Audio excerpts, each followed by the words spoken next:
Muy buenos días. ¿Cuánto cuestan dos gorriones?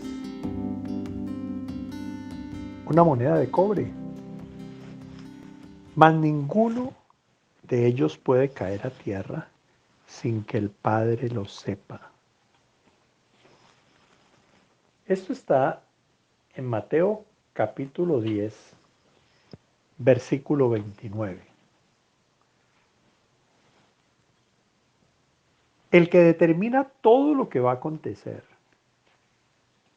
es Dios. Lamentablemente vivimos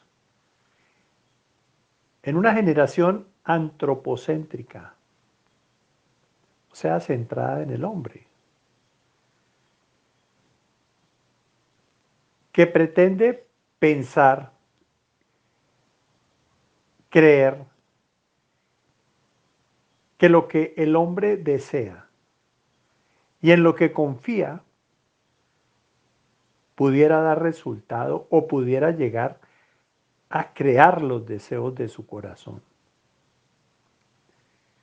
La palabra de Dios claramente establece que Dios es soberano, que ni un pajarito se cae sin el consentimiento de nuestro Padre, que desde toda la eternidad Dios ha determinado activa y pasivamente todo cuanto ha de ocurrir.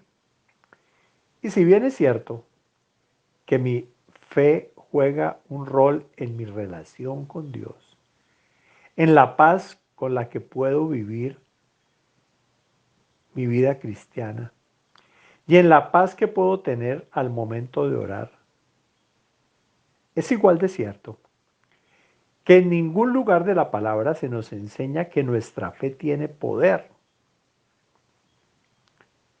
En nuestros días se habla de que cristianos pueden proclamar una palabra de poder basada en lo que nuestro corazón quiere y así activamos la fuerza de la fe. Y que Dios está comprometido entonces a entregarnos aquello que hemos activado por medio de esa palabra. Hemos creado así ese movimiento de la fuerza de la fe, como muchos le llaman. Otros sencillamente hablamos de la fe en la fe. La realidad es que Dios se mueve por lo que su carácter determina. Nada ni nadie fuera de Dios determina el curso de nuestras vidas. Ni nadie ha aconsejado jamás a Dios para que un acontecimiento del universo tenga lugar. Dios es el único sabio y eterno, que desde la eternidad concibió todo su plan de redención.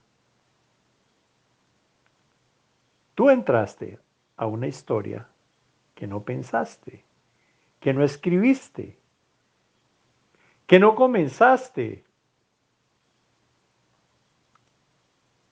y vas a terminar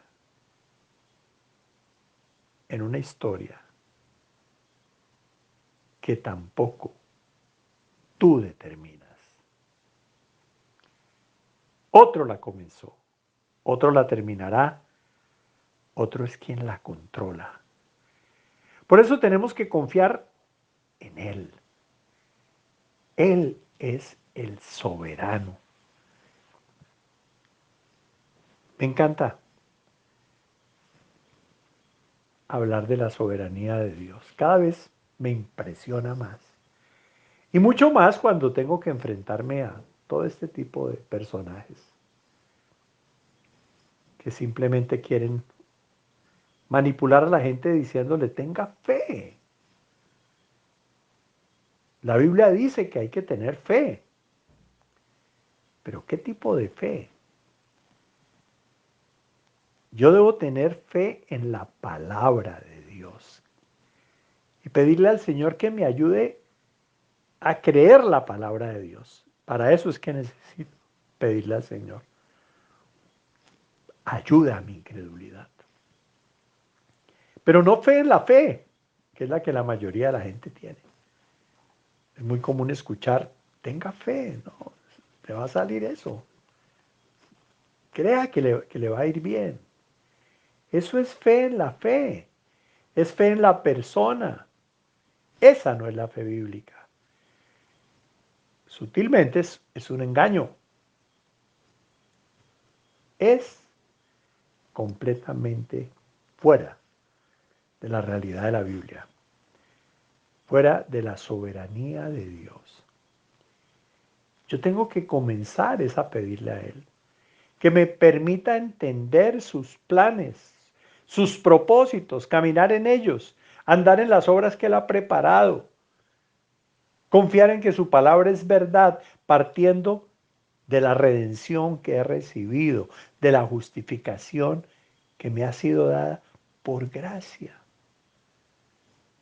Es tan maravilloso, pero acaba con nuestro ego, porque pretendemos, no, es que yo tengo que hacer algo.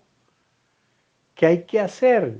Era la pregunta que muchos se acercaban a preguntarle al Señor. ¿Qué debo hacer? Hacer.